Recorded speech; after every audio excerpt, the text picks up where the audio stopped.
he's a man of God, so we assume that he must have been out of town. Right. Carl, I've never thought about that before, ever. Or maybe they just didn't notice him. This is the first time I have never thought that Daniel could have just bowed with the crowd. That's why he's not mentioned.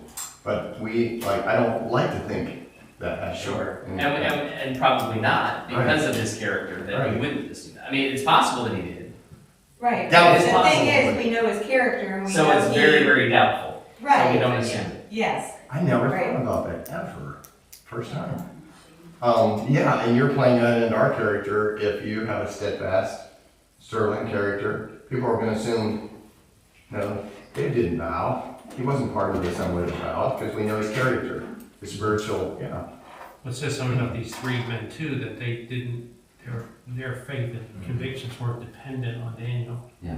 He was the Right. leader, but they weren't. They stood anyway, even if he wasn't there.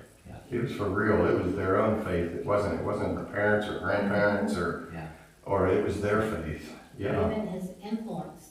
Mm-hmm. That's awesome to pull that out. I love it when you're thinking and pulling stuff out like that. So, number one, the image of gold in the first 7 verses. Who would read the first 7 verses, please? Okay, Mark. I'll give you a little hint when you come to the musical instruments. I just like to call it the orchestra instead of reading through them all. Like, if you read this chapter, it comes up 3 or 4 times, and I just say the orchestra. But whatever. Chapter 3, verse 1. Nebuchadnezzar made an image of gold. His height was 60 cubits, and the breadth thereof 6 cubits. He set up in the plain of Dura, in the province of Babylon. Then Nebuchadnezzar the king sent together the princes, the governors, and the captains, the judges, the treasurers, the counselors, the sheriffs, and all the rulers of the provinces, come to the dedication of the image which Nebuchadnezzar the king had set up. And the princes, the governors and captains and judges, counselors, sheriffs, and the rulers of provinces were gathered together into the dedication of the image that Nebuchadnezzar the king had set up. He stood before the image that Nebuchadnezzar had set up. Then the herald cried aloud, "To you is commanded, O people, nations, and languages, at what time you hear all these musical instruments, ye shall fall down and worship the golden image that Nebuchadnezzar the king has set up. And whoso falleth not down and worship it shall the same hour be cast in the midst of a burning fiery furnace." Therefore at that time, when all the people heard the musical instruments, all the people, the nations, and the languages fell down and worshipped the golden image that Nebuchadnezzar the king had set up. Thank you, Mark. Apparently, Nebuchadnezzar could not forget that he was what part of the image? The head of gold. He didn't forget that. So it seemed to inspire him to make an image of gold about 60 cubits in height and 6 cubits in broad,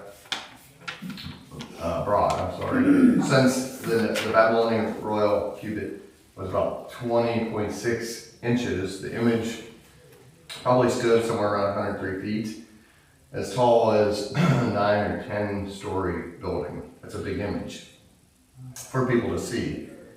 The image was probably not solid gold, but probably overlaid, custom in those days. The location of Dura may have been a mound located about 6 miles southeast of Babylon, which would have been a big flat open area to put an image like that.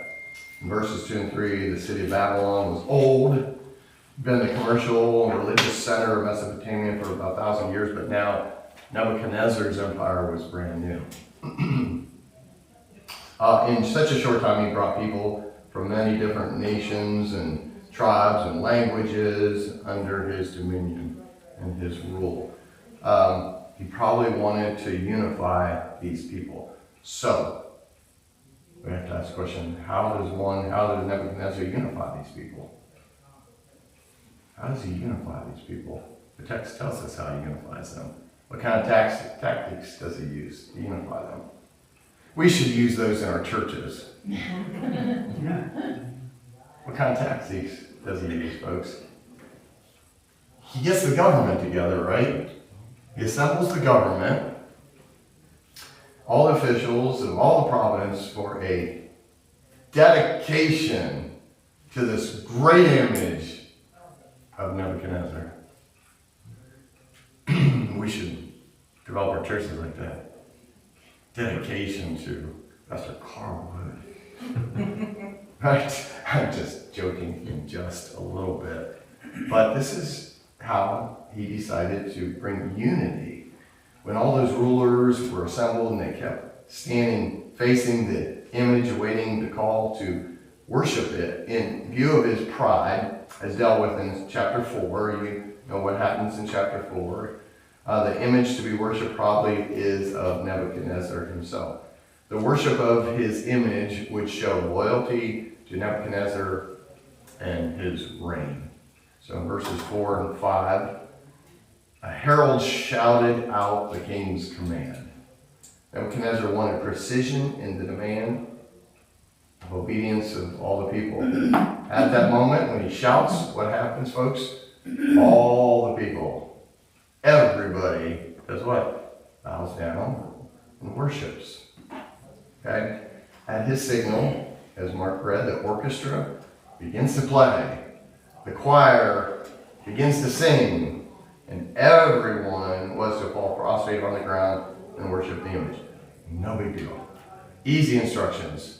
Government all came together. Everybody got instructed. Image is set, built out there. All the people were out there. And he's got it down.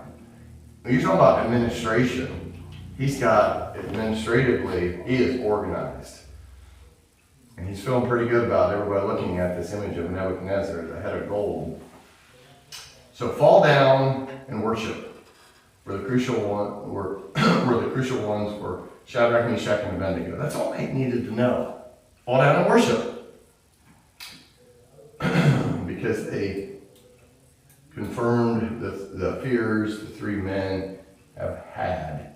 Nebuchadnezzar was insisting that all bow and worship this image. This would mean a recognition of false god who presented. And they knew they couldn't do it.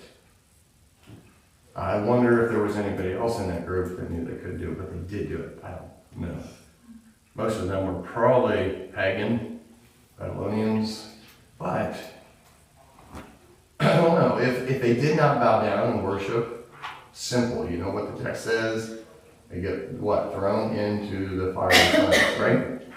There's probably some upright in form, probably a big large opening in the top, and material could get thrown in there and toss them in there. And yes, Sarah. I was just thinking, like, it says here that they were kind of told on by some other people. They're like, your people that you've set over, they're Jews, they're not bowing down. Like, they kind of got tattled on. Because there's no way that the king could have seen a huge amount of group, and then maybe he could have, but you have to think that they were in charge of matters for the king. So the other people that were not Jews, that also were in charge of that, they probably knew them well enough to know, hey, these guys are probably not going to bow down. And the moment that they hear this music go, they're probably watching, as they bow, hey, are they going to bow down? Like, their testimony, like we talked about, like, was huge, and they probably knew they shouldn't, because these kids, they're not kids anymore, they're now adults, have been like going through the chain of command, and now they're in charge of things, so their testimony has been there for years now. And so I don't know, I was just trying to picture and put myself, like, if I was like watching this, you know, it's like these guys they work with, their co-workers, they know, hey, they're not gonna bow down. They're gonna be known in our workplaces and where we're at, they know that we would not stand for certain things. That's really good, Sarah. Seriously, that plays out all the time. When I come to Christ when I was 27, I was still in 10 years in, been working for Bell & Howell publication system. Before I come to Christ, 15-minute breaks were 17, 20-minute breaks, and, you know, no big deal. Nobody cared. When I come to Christ, got to make sure 15, and I wanted to make sure it was 15 because of my testimony, but those people watched me. If it was 16, I was in trouble. Why? Because I was a Christian. I was marked. You're exactly right.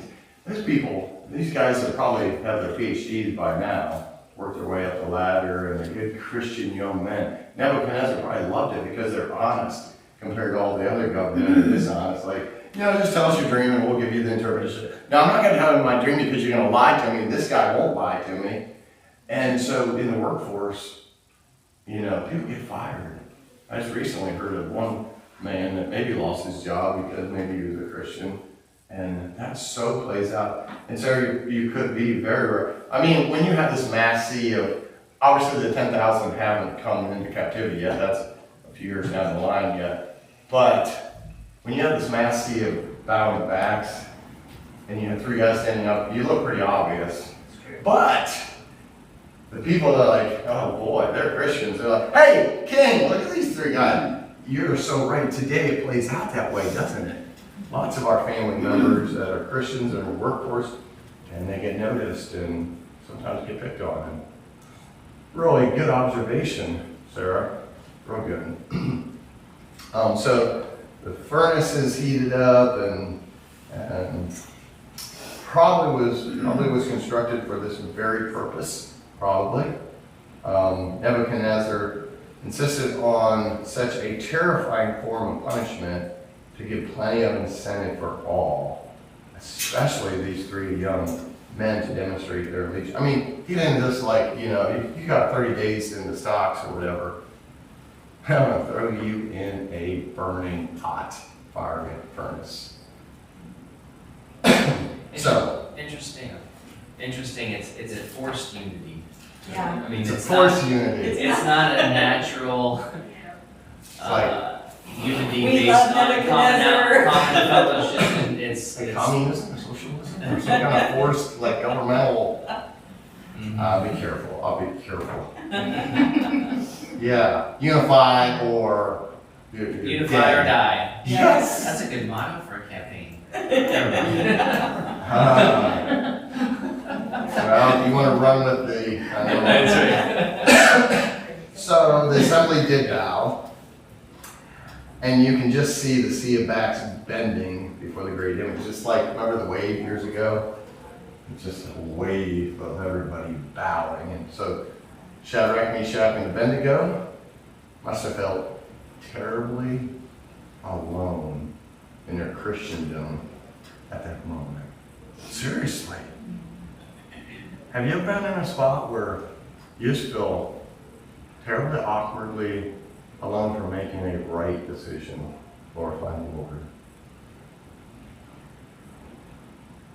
I just want you to soak in that just for a second, because it would be like, you're frozen, we're in a room with 20 people right now or whatever. I mean, the whole government is out there. And my knees are locked. And my heart is pounding out of my chest. Because I want to do right. We've all probably been in situations like that. Even if God wants you to witness to somebody, or talk to somebody about the Lord, we've all been in a position like, I don't want to, Lord, today. I'm tired today, or I don't have enough time today. And your heart's pounding in your chest, and He gave you the perfect opportunity, or whatever it is in life. I just can feel for these three guys standing there alone. The importance of having each other would have been more pronounced at that moment, because you mentioned being alone. They fortunately weren't alone. Right. They did have one another to encourage and strengthen themselves, and that just shows the significance and importance of our own fellowship with believers that are like-minded. Teaming up is important. So we came down here not to be on some kind of high payroll staff or anything like that. Just every now and then Pastor Carl would put in a meter and come on down and help and get encouragement. So we decided this season of life to come down and just to come and be an encouragement. Even if I'm just an encouragement to Pastor Carl or my wife, ladies, or whoever. So these guys' influence just would have been monumental. If there's anybody else even on the verge of, there's something different about these guys. I want what they got. And so I wonder how many opportunities they had to talk about Jehovah after this situation. I don't know all the ramifications. We only have what's written, right? But it's an incredible situation. Let's talk just a little bit about personal application to our own life. Y'all have been bringing it up already. But what is temptation? What's temptation? Have you ever been tempted? Anything that tries to lead you away from what is biblically honoring to the Lord. Okay. Good. Anybody else? What's temptation?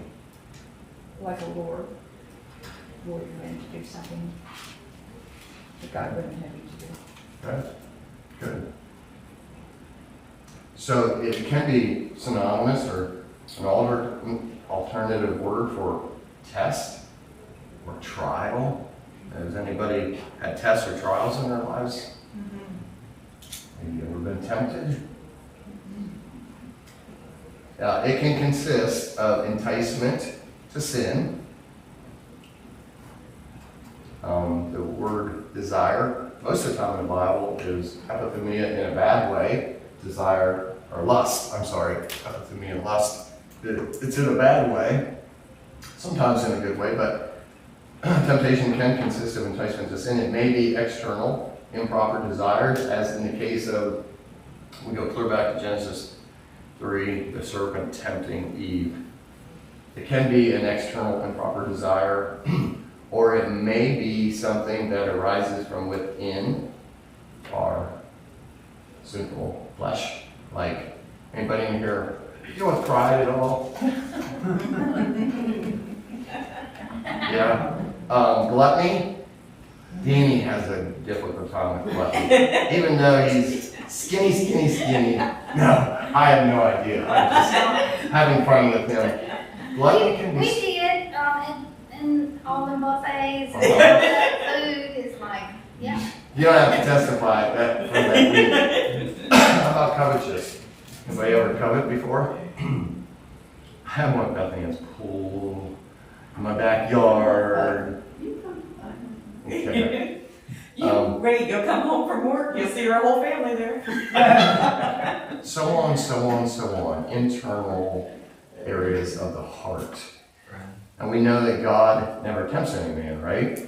James says in chapter 1, 13, 14, let no man say when he is tempted, I am tempted of God, right? For God cannot be tempted with evil, neither tempteth he any man, but every man is tempted when he is what? Drawn away of his own lust and enticed. I always like that picture of the bait on the fish hook, and it's like out there, and it's out there for you and I to take. Yet God does try us, doesn't he? Mm-hmm. He does try us, not to sin. We know that. He tries us. You're thinking of Job, there's all kinds of situations other than just that. But he does try us not to sin, but to prove our what? Like Meshach, Shadrach, and Abednego, our faithfulness. He does try us and let us be tested and tempted to see where is that steadfast faith this week. And to glorify him. Yeah. Mm-hmm. Yeah. Psalm 7 verse 9 says, the righteous God trieth the hearts and reins. He does that. James 1, 2, and 3 says, my brethren, count it all what? Joy. Sometimes we don't sense that joy, feel it. When you fall into divers temptations, trials, testing, knowing this, that trying your faith worketh what? Patience. I know we know that verse so well, but sometimes it's just like, boy, how does this work out? Now, this call to bow down and worship this idol presented a threefold temptation to the Jews. We're only going to get started just a little bit here, and we'll come back to this next week. And I don't know that this is on your outline. I can't remember. Number one, temptation, a perversion of their faith. I don't think it is. I don't think it is. Temptation, a perversion of their faith. Idolatry in Israel is different than today, folks, okay? Remember that historically, when you interpret God's word, you got to come into play like history, culture, geographic, language, all kinds of stuff like that. Idolatry in Israel had been a perversion of the true worship of the one true God. Do you remember the idolatrous worship of the, what kind of calf was it in the wilderness? A golden calf, right? In the Exodus from Egypt. Remember that? Moses, he comes down out of the mountain only to find the people engaging in what? They're drunk, they're having sex, and it's just a crazy situation of idolatry going on, right? Pagan style around a golden image of a calf. This was a perversion of the God that had redeemed them and delivered them from their heavy bondage, right? Just brings them out of Egypt, and they are the most complaining people on the face of this earth, just like you and I can be, right? Right? We want cucumbers, leeks, we want this and that. All we have is this, and let's go back. We do that sometimes too, don't we? Greener pasture syndrome. I do that. I miss the green grass in Ohio sometimes. I don't love the sand out in my yard all the time. I don't love the snakes and mosquitoes and bug bites. And I do love the sundown. It's a trade-off. And the Lord's like, hey, you big dope, be satisfied and content with what's going on in your life. In a short time of not seeing any activity from Moses or God, they just turned to idolatry. Folks, a couple questions. Wasn't it enough for them to see the plagues in Egypt? I showed time earlier. See all these incredible plagues from God to deliver them. Oh, you so soon forget. Seriously? Wasn't it enough that you've seen God move in your life personally and you forgot? And now you're complaining, or you're envious, or you're covetous. Hello, brother. Did you forget? Let me ask you another question. Wasn't it enough for them to see the sea open up before their eyes? Now let me ask you a question. Seriously. Don't be pious in this room, okay? You're a Christian, and you see some radical, the sea open up before you, and God does it. And you cross over the sea, and then you look back, and you're like, it's coming down and it's crushing the chariots and the army of Pharaoh. I mean, and then like, I don't know how many months or years later, it's like, let's have a party because I don't know where God is, I don't know where Moses is, and let's have a party, let's go back our way. Like, it sounds like Paul's saying, how soon, in like Galatians, how soon did you forget? Do we ever get to that point? Maybe for seconds, and then you come back like, I'm sorry, Lord, forgive me. Yes. I do it more than what I want to admit. I got God's whole revealed word to me and everything that He has done, everything He's going to do, everything He has shown faithful in my own life, and I come up against a trial or a temptation, and so soon do I forget the Lord that I serve in control of everything and start to question, woe is me, and, hello, I'm here. Right? And Yeah. I see His power. I mean, we have more in our hands of knowing who our God is than what we taught, right? And what you're teaching now. And I'm like, He doesn't care. He's not listening. He doesn't understand what I'm going through. All those doubts and questions that go on. Yeah. So, yeah, I would be those people. I want to go back. Let me give you a second here real quick and then we'll close up and we have some time to get ready for morning service. Secondly, a temptation to compromise their faith. Have you ever been tested to compromise your faith? I'm not saying that you did, but have you ever been tested or tempted to compromise your faith? To worship an idol and to justify it somehow as a means to some good end. They were three of the very finest physical and intellectual specimens their nation could boast about. They had been chosen for training in the highest learning of their age. They had achieved the very highest kinds of success their profession offered. The guys at the end of the day, let's go to the bar and have some drinks and sit back and celebrate our six-figure salary and our promotions, and everybody's gone, and you're like, okay. They had been advanced to honors. It all had happened to them as foreigners at a very young age. They're Christians. They're a select. Everybody knows it.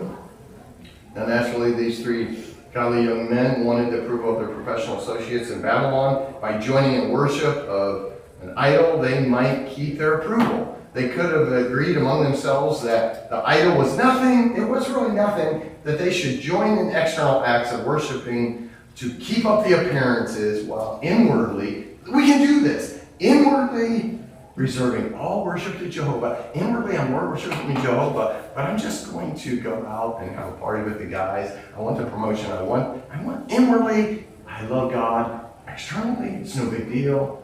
Next week, we'll talk about the three decisions that these young made. They made next week, and we'll really try to apply it in our life. But just asking you today, worship of the golden calf in the wilderness after the exodus from Egypt was idolatry in Israel. You might not be worshiping a golden calf this week, okay?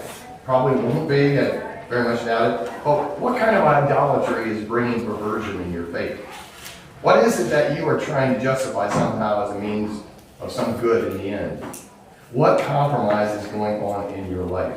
What kind of external acts of worship are going in your life while internal idols continue in your life?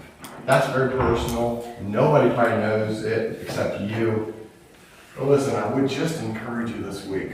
It's not impossible. These three young men, consistent, steadfast faith. And that's just what God is calling for us. No Superman, no Superwoman mentality, just a consistent plowing along, steadfast faith. And He wants that from every one of you.